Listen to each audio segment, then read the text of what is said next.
नमस्कार दोस्तों आज हम यहाँ पे एक और मॉक लगाने जा रहे हैं हिंदी का। तो यहाँ पे हमने 30 क्वेश्चन रखे हैं जो हिंदी में प्रीवियस ईयर पेपर में पूछे जा चुके हैं। तो शुरू करते हैं क्वेश्चन नंबर 1 से। क्वेश्चन नंबर 1 में हमसे पूछा जा रहा है कि निम्नलिखित में से कौन सा शब्द राजा का विलोम नहीं है। तो यहाँ पे जो चीज़ पे हमें ध्यान देना है वो नहीं वर्ड है। तो राजा का विलोम कौन सा नहीं है? तो राजा का रानी भी विलोम होता है, राजा का रंक भी विलोम होता है और राजा का प्रजा भी विलोम होता है। तो जो यहाँ से हमारा सही आंसर है वो है राजा का विलोम नहीं है सेना। इसके बाद आ जाइए क्वेश्चन नंबर 2 पे। क्वेश्चन नंबर 2 हमसे पूछ रहा है पाश्चात्य का विलोमार्थ शब्द क्या है। विलोमार्थक शब्द पूछ रहा है हमसे पाश्चात्य का। तो पाश्चात्य के लिए हमें पता है जो पाश्चात्य संस्कृति है, ठीक है, उसका जो विलोम शब्द है वो है पूर्वीय, ठीक है। तो ये इसका विलोम शब्द है पूर्वीय, ठीक है। पूर्व का विलोम क्या होता है? पश्चिम होता है, ठीक है। और जो नवीन है इसका विलोम होता है प्राचीन, ठीक है। आ जाइए क्वेश्चन नंबर 3 पे। क्वेश्चन नंबर 3 हमसे पूछ रहा है मूक का विलोम शब्द है। देखिए मूक का विलोम शब्द होता है ये होता है वाचाल। मूक का विलोम शब्द होता है वाचाल। आप यहाँ पे ध्यान रखेंगे कि या तो ये वाचाल ऑप्शन में दे सकता है या एक शब्द होता है इसके लिए मुखर। मुखर मतलब जो किसी बात को स्पष्टतः कह दे और मूक मतलब जो कुछ बोल ना पाए। तो आप इसे यहाँ से ध्यान रखेंगे, ठीक है मित्रों। चलते हैं नेक्स्ट क्वेश्चन में। यहाँ पे हमसे पूछ रहा है आकृति का समभिन्नार्थक शब्द क्या है। देखिए आकृति का अगर हम बात करें तो आकृति वस्त्र से रिलेट नहीं करता, चित्र से रिलेट नहीं करता और समरूप मतलब एक उसके रूप जैसा हो जाना भी आकृति नहीं कहलाता है। आकृति का जो समभिन्नार्थक है वो है बनावट, ठीक है। तो बनावट बोल लीजिए या शक्ल या कहीं पर ये आकार भी इसका ऑप्शन दे सकता है, ठीक है। तो आप ध्यान रखिए कि आकृति का समभिन्नार्थक शब्द या तो बनावट होगा, शक्ल होगा या आकार होगा, ठीक है। आ जाइए क्वेश्चन नंबर 5 पे। इनमें एक शब्द अनेकार्थी नहीं है। तो निम्न में से हमें वो शब्द फाइंड करना है जिसका सिर्फ एक ही अर्थ हो, मतलब कि दो अर्थ ना हो। जैसे कर के दो अर्थ होते हैं, एक टैक्स होता है और दूसरा हाथ होता है, ठीक है। वैसे ही वर्ण होता है कि जैसे ब्राह्मण या क्षत्रिय, ठीक है, तो ये वर्ण होता है, ठीक है। वैसे ही वर्ण का दूसरा होता है जो अक्षर या वर्णमाला से जहाँ हम पढ़ते हैं तो वो भी वर्ण कहलाते हैं। देखिए लज्जा का यहाँ पे अनेकार्थी शब्द नहीं होता, ठीक है। अर्क का यहाँ पे मतलब होता है, सूर्य भी अर्क का मतलब होता है, इंद्र अर्क का मतलब होता है और विष्णु भी यहाँ पे अर्क का मतलब होता है। तो सिर्फ इनमें से सही आंसर था वो था हमारा लज्जा, जिसका कि अनेकार्थी शब्द नहीं है, सिर्फ एक ही अर्थ है, ठीक है। आ जाइए क्वेश्चन नंबर 6 पे। जल में रहने वाले प्राणी के लिए शब्द है।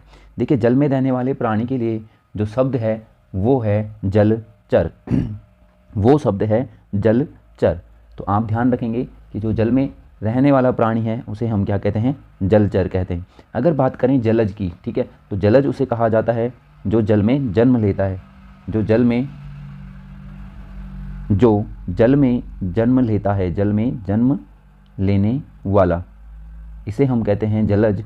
और जल निधि समुद्र का पर्यायवाची होता है और जलधर जो होता है जल को धारण करने वाला, जल को धारण करने वाला। तो आप इसे यहाँ से ध्यान रखेंगे, ठीक है। तो जल में रहने वाले प्राणी के लिए एक शब्द अगर पूछ लिया जाए तो ये है जलचर। उसके बाद आ जाइए नेक्स्ट क्वेश्चन पे, जिसके पास कुछ न हो। तो ये बहुत सारे क्वेश्चन में पूछा जा चुका है, तो इसका सही आंसर है अकिंचन। तो अकिंचन शब्द उसके लिए यूज किया जाता है जिसके पास कुछ भी ना हो, ठीक है। अक्षम किसके लिए यूज किया जाता है? अक्षम यूज किया जाता है जिसमें कुछ करने की क्षमता ना हो, जिसमें कुछ भी करने की क्षमता न हो, उसे हम क्या कहते हैं? उसे हम कहते हैं अक्षम। अज्ञ किसे कहते हैं? अज्ञ जो कुछ भी न जानता हो, जो कुछ न जानता हो उसके लिए जो शब्द प्रयोग होता है, जो कुछ न जानता हो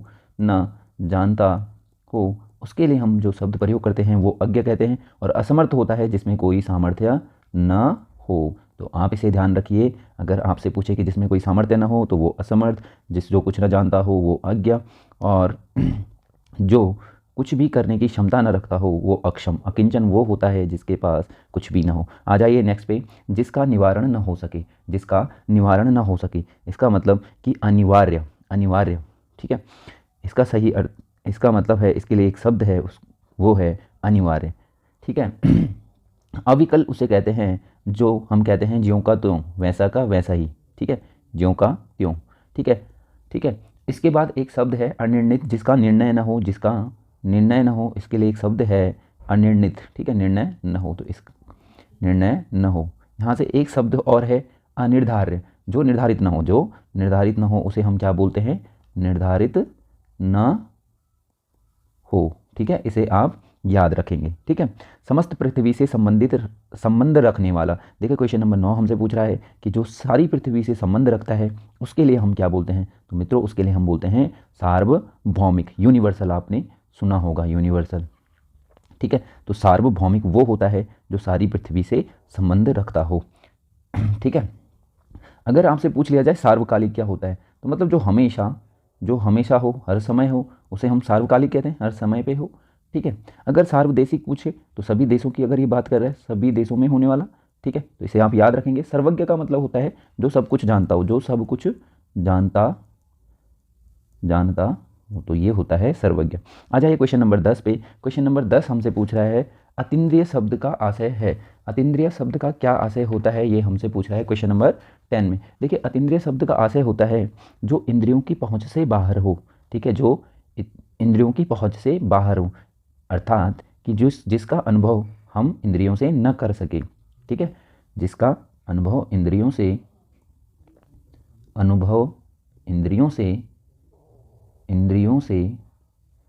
न किया जा सके, तो इसे आप ध्यान रखेंगे। ठीक है, जैसे आपने सुना होगा अतिवृष्टि। ठीक है, अतिवृष्टि मतलब बहुत ज़्यादा बारिश हो जाना, तो ये भी अधिक वर्षा की अधिकता को दिखाता है। ठीक है, तो उसी प्रकार इंद्रियों की पहुंच से बाहर जो है वो अतीन्द्रिय है। आप इसे याद रखेंगे। उसके बाद क्वेश्चन नंबर 11 हमसे पूछ रहा है जो न तो बहुत गर्म हो और न बहुत ठंडा हो, तो इसके लिए जो शब्द यूज किया जाता है वो है समशीतोष्ण। ठीक है, थोड़ा बहुत ठंडा, थोड़ा बहुत गर्म। ठीक है, आप इस तरीके से भी इसे बोल सकते हैं। ठीक है, उसके बाद आ जाइए क्वेश्चन नंबर 12 पे। कम बोलने वाले के लिए एक शब्द होगा। देखिए जो कम बोलता है उसे बोला जाता है मितभाषी, अब यहाँ पे जो वाचाल है, वाचाल शब्द का प्रयोग होता है उस व्यक्ति के लिए जो बहुत अधिक बोलता है, बहुत अधिक बोलने वाला। ठीक है, बोलने वाला। ठीक है, उसके बाद चपल का मतलब होता है चंचल। ठीक है, और मूर्ख तो आपको पता ही है, जो लंपट हो। ठीक है, लंपट, मूर्ख।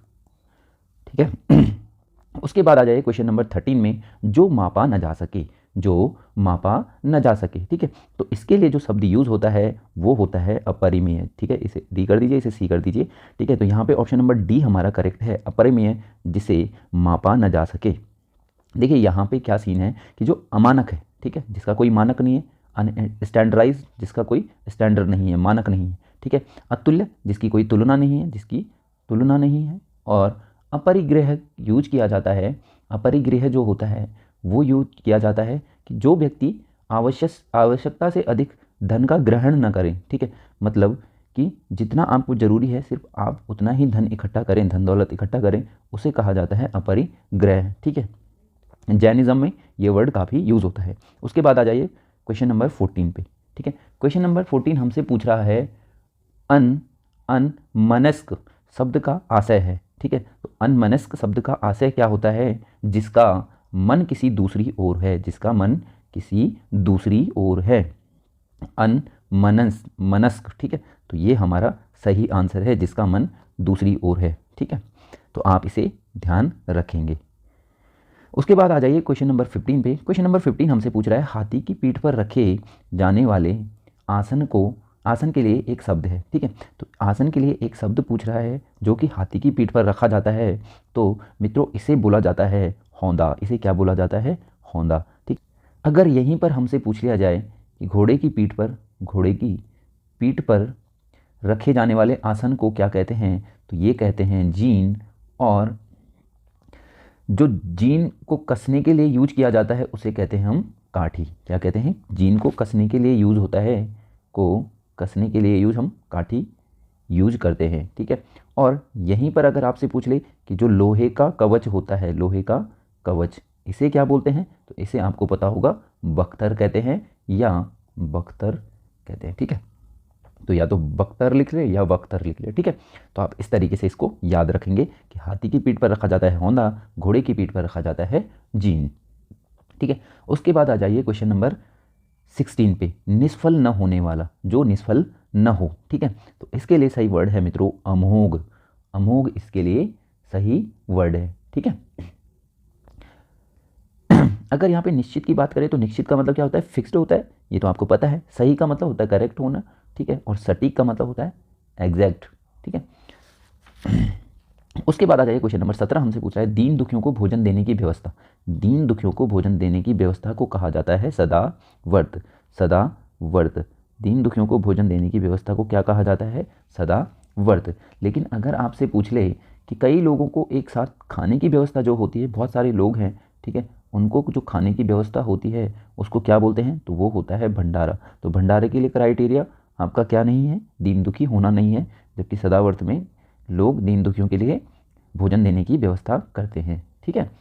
धर्मार्थ होता है कोई भी कार्य जो धर्म के हेतु किया गया है। ठीक है, तो इसे आप याद रखिए, जो धर्म के हेतु कार्य किए जाते हैं वो धर्मार्थ कहलाते हैं। निम्नलिखित शब्दों में से किस शब्द में उपसर्ग नहीं, तो यहाँ से हम अब उपसर्ग की ओर चलते हैं। ठीक है, उपसर्ग की ओर हमने यहाँ पे 13 क्वेश्चन उपसर्ग से रखे हैं। ठीक है, तो हम उपसर्ग को कर लेते हैं। निम्नलिखित शब्दों में से किस शब्द में उपसर्ग नहीं है। ठीक है, तो देखिए मिलान अगर आप करें, मिल धन आन, तो आपको पता होगा जो शब्द के अंत में आते हैं वो प्रत्यय होते हैं और जो शुरू में आते हैं वो उपसर्ग होते हैं। तो यहाँ पे आन जो है लगा हुआ ये प्रत्यय है। ठीक है, तो आपको क्या ध्यान रखना है, मिलान में आन प्रत्यय है।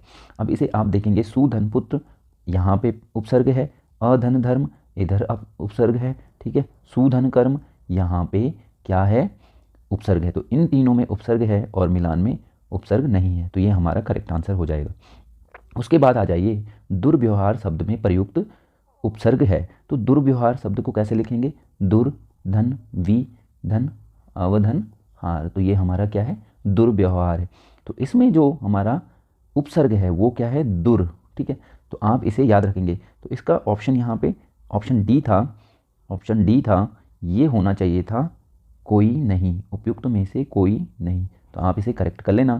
तो यहाँ पे दुर प्रत्यय उपसर्ग होना चाहिए था और यहाँ पे ये दुर उपसर्ग है नहीं, तो हमारा कोई भी इसमें ऑप्शन नहीं है। अब आ जाइए क्वेश्चन नंबर 20 की तरफ। क्वेश्चन नंबर 20 हमसे पूछ रहा है निम्नलिखित में से किस शब्द में उपसर्ग है, किस शब्द में उपसर्ग है। तो इसमें से आपको बताना है कि किस में उपसर्ग है। तो जैसे दशक है, ठीक है, वैसे ही आपको यहाँ पे दिखेगा कि जो पराजय शब्द है इसका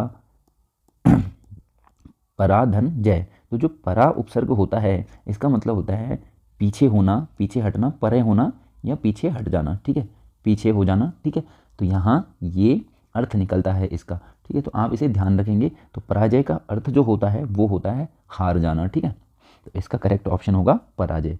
देखिए अब नेक्स्ट क्वेश्चन हमसे पूछ रहा है प्रत्युत्पन्न। प्रत्युत्पन्न शब्द में प्रयुक्त उपसर्ग है। ठीक है, तो अगर हम इस शब्द को तोड़ें तो प्रति धन उद धन पन। ठीक है, इसका शाब्दिक अर्थ होता है जो ठीक समय पर प्रस्तुत, जो ठीक समय पर प्रस्तुत हो जाए, समय पर प्रस्तुत हो जाए, उसे हम क्या कहते हैं, प्रत्युत्पन्न। ठीक है, तो इसका सही आंसर क्या होगा, इसका सही आंसर होगा प्रति। ठीक है, उसके बाद आ जाइए आप अनंग शब्द में कौन सा उपसर्ग है। अनंग शब्द में कौन सा उपसर्ग है। ठीक है, तो अनंग शब्द में जो उपसर्ग है ये कौन सा है, ये है अन धन अंग। अन धन अंग, तो आप 9 को स्वर रहित कर दीजिए, तो ये अन धन अंग यहाँ पे सही ऑप्शन है और हमारा करेक्ट आंसर अन है। ठीक है, तो आप इसे याद रखेंगे। अन धन अंग का मतलब होता है काम देव। ठीक है, अनंग का अर्थ क्या होता है, कानदेव होता है। निम्नलिखित में से किस शब्द में उपसर्ग का प्रयोग नहीं हुआ है, तो हमें ये बताना है किस में उपसर्ग का प्रयोग नहीं हुआ है। देखिए भर धनपूर होता है, भरपूर होना। ठीक है, भर धन तार, तो तार कोई शब्द नहीं है। ठीक है, भर धन सक। ठीक है, भर सक कोशिश करना आपने सुना होगा। भर धन पेट, तो ये सही है, ये सही है, ये सही है, लेकिन भरतार जो हमारा ऑप्शन है ये गलत ऑप्शन है, इसमें कोई उपसर्ग का प्रयोग नहीं है। ठीक है, तो जो भर उपसर्ग होता है उसका अर्थ क्या होता है बेसिकली, तो इसका अर्थ होता है कि पूरा हुआ, मतलब भरा हुआ। ठीक है, तो भर सक बोलते हैं ना, भर सक कोशिश करना मतलब पूरी कोशिश करना। ठीक है, किस शब्द में आ पर उपसर्ग नहीं है, किस शब्द में आ उपसर्ग नहीं है। ठीक है, तो आजन्म, ठीक है, आधनजन, ठीक है, आकर्षक, आधनकर्षक, ठीक है, तो कर्षक भी शब्द है, जन्म भी शब्द है, गमन भी शब्द है, आदरणीय कोई शब्द नहीं है। तो यहाँ पे आपको ध्यान रखना है, जो आदरणीय है इसमें आ उपसर्ग नहीं है, क्योंकि अगर आप इसे अलग करते हैं तो दरणीय कोई शब्द नहीं बनता, ठीक है, आप इसे याद रखेंगे। उसके बाद आ जाइए निम्नलिखित शब्दों में से एक में उपसर्ग का प्रयोग नहीं हुआ है। तो देखिए कुख्यात आपने सुना होगा, कु प्लस ख्यात, ठीक है। उसके बाद कुचाल आपने सुना होगा, कुधन चाल, तो चाल भी शब्द है, ख्यात भी शब्द है, ठीक है। कुधन लीन, ये कोई शब्द नहीं है। कुधन योग शब्द है, योग शब्द होता है, ठीक है। तो इसका करेक्ट आंसर है सी, और इसमें कोई उपसर्ग का प्रयोग नहीं हुआ है, क्योंकि लीन कोई शुद्ध शब्द नहीं है। अब आ जाए क्वेश्चन नंबर 26 पे। निम्नलिखित में से किस शब्द में उपसर्ग का प्रयोग नहीं है? किसमें उपसर्ग का प्रयोग नहीं है? देखिए अधिधनकार, ठीक है, प्रतिधनिष्ठा, देखो संस्कार का कई बार पूछ लिया जाता है, समधनकार, समधनकार, तो संस्कार को हमें ध्यान रखना है, ठीक है। तो यहाँ पे अधिकार में यूज हुआ है उपसर्ग, प्रतिष्ठा में हुआ है और संस्कार में यूज हुआ है, यानी कि हमारा एक ऑप्शन बचता है प्रश्न, और प्रश्न में कोई भी उपसर्ग यूज नहीं हुआ है। उसके बाद आ जाइए क्वेश्चन नंबर 27 पे। क्वेश्चन नंबर 27 हमसे पूछ रहा है कि संस्कार शब्द में किस उपसर्ग का प्रयोग हुआ है? संस्कार शब्द में किस उपसर्ग का प्रयोग हुआ है? तो जैसे हम पहले भी डिस्कस कर चुके हैं कि जो संस्कार होता है दैट इज समधनकार, और याद रखिए कि यहाँ पे जो म है वो क्या है?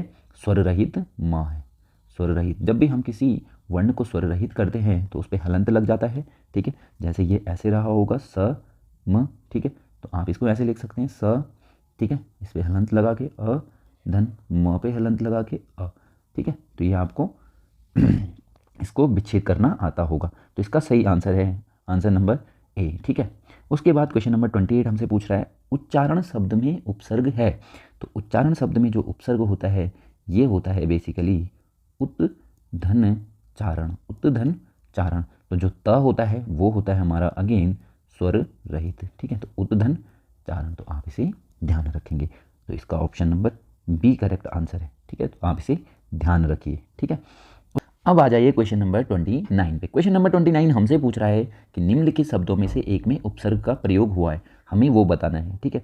तो जैसे ही आप यहाँ पे देखेंगे जो निहाल होता है, निगाह होता है, तो गाह कोई शब्द नहीं बनता। देखो निढाल होना यहाँ पे शब्द बनता है, नी धन ढाल, तो इसका मतलब यहाँ पे उपसर्ग का प्रयोग हुआ है। वैसे ही वाला कोई शब्द नहीं बनता, ठीक है, और आचर कोई शब्द नहीं बनता, निशाचर, ठीक है। तो आप इसे ध्यान रखेंगे, इसका करेक्ट आंसर होगा निढाल, निधन ढाल होना, ठीक है। अब आ जाए क्वेश्चन नंबर 30 पे, जो कि आज का हमारा अंतिम क्वेश्चन है। ये पूछ रहा है किस शब्द में अ उपसर्ग है, किस शब्द में अ उपसर्ग है। तो देखिए अभिमान, तो इसमें क्या है? अभिधनमान, ठीक है। वैसे ही अधन भाव, तो ये हमारा करेक्ट आंसर है अधन भाव। तो आप इसे ध्यान रखेंगे, ठीक है। अनजान में अन है, ठीक है, और इधर अव है, ठीक है। तो आप इनको याद कर लीजिए एक बार इनको देख लीजिएगा, ठीक है। होपफुली आपको इस वीडियो से फ़ायदा मिलेगा। तब तक के लिए मिलते हैं नेक्स्ट वीडियो में, तब तक के लिए bye bye, see you, okay.